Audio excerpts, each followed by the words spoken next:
Shalom, shalom, amis téléspectateurs et téléspectatrices. Bienvenue sur la chaîne YouTube NDV TV. Je suis le révérend Père Jules Fegbo, recteur du sanctuaire Notre-Dame des Victoires Iré, dans la archidiocèse de Gagnoa.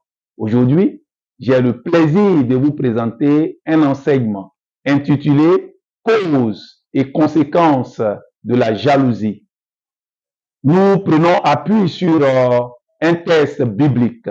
Genèse chapitre 37, versets 3 à 28. Mais voici comment nous allons aborder cet enseignement.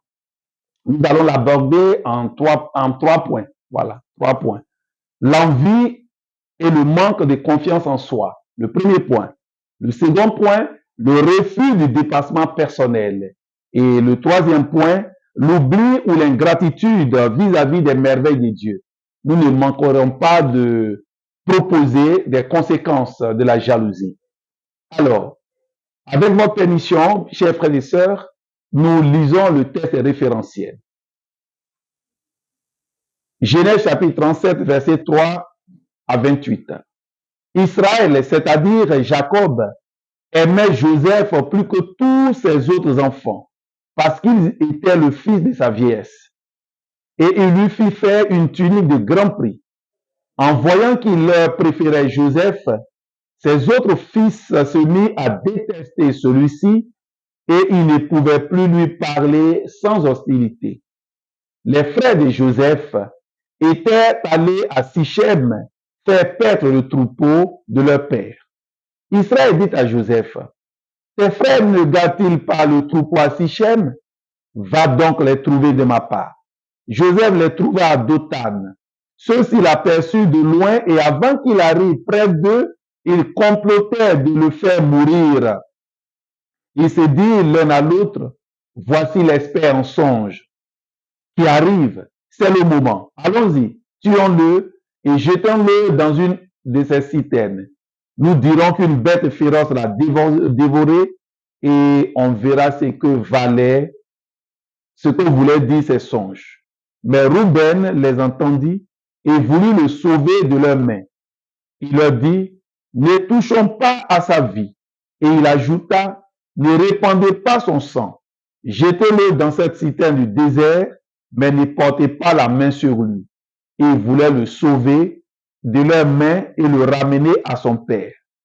Dès que Joseph eut rejoint ses frères, ils le dépouillèrent de sa tunique, la tunique de grand prix qu'il portait. Ils se saisirent de lui et le jetèrent dans la citerne qui était vide et sans eau. Il s'assit ensuite pour manger. Nous allons nous arrêter à ces versets. Alors, chers frères et sœurs, qu'est-ce que nous pouvons dire déjà?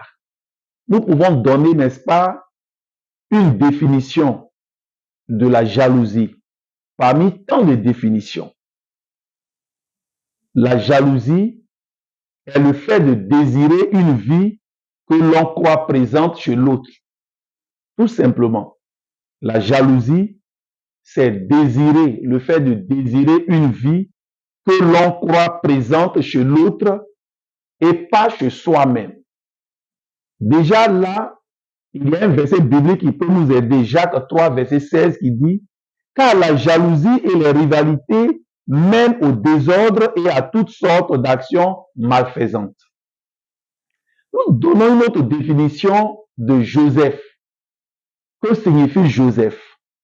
Joseph signifie « il ajoutera » ou Dieu ajoutera ou Dieu accroîtra. Dans la Bible, il y a deux Joseph. Le Joseph dont nous parlons est le Joseph fils de Jacob et le Joseph du Nouveau Testament qui est l'époux de la Vierge Marie. Abordons le premier point, l'envie ou le manque de confiance en soi.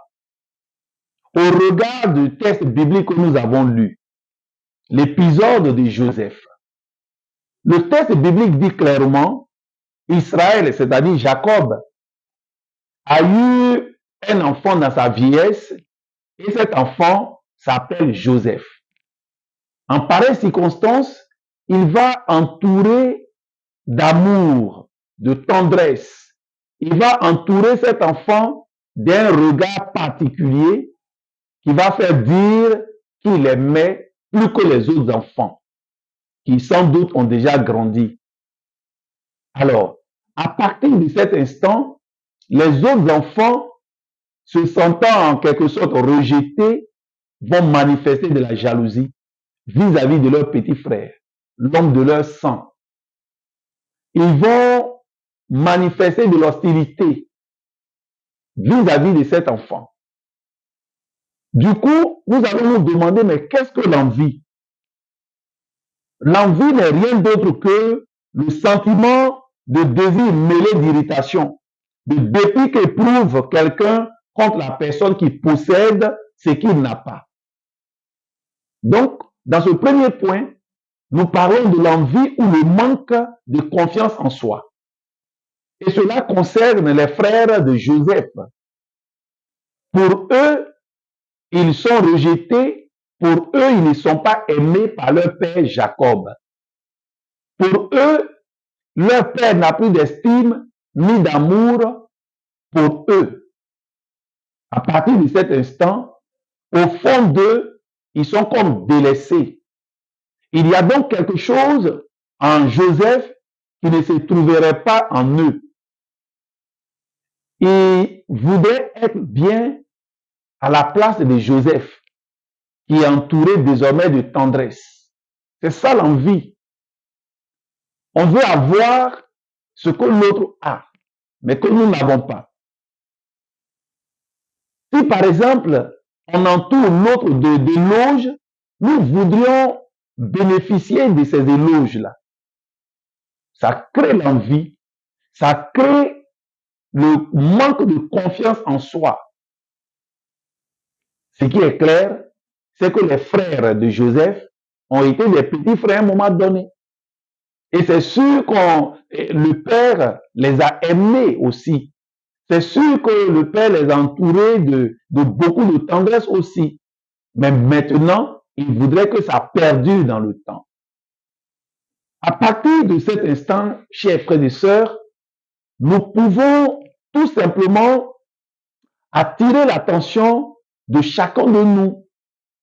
L'envie peut nous conduire loin. L'envie peut créer du désordre dans notre fort intérieur. L'envie peut créer également du désordre autour de nous, à travers nos actions. Il faut donc revenir à l'essentiel. Savoir que nous sommes aimés par Dieu.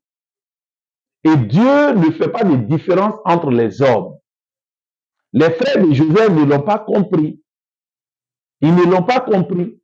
Et cette envie et ce manque de confiance en soi les a poussés à poser des actes ignobles.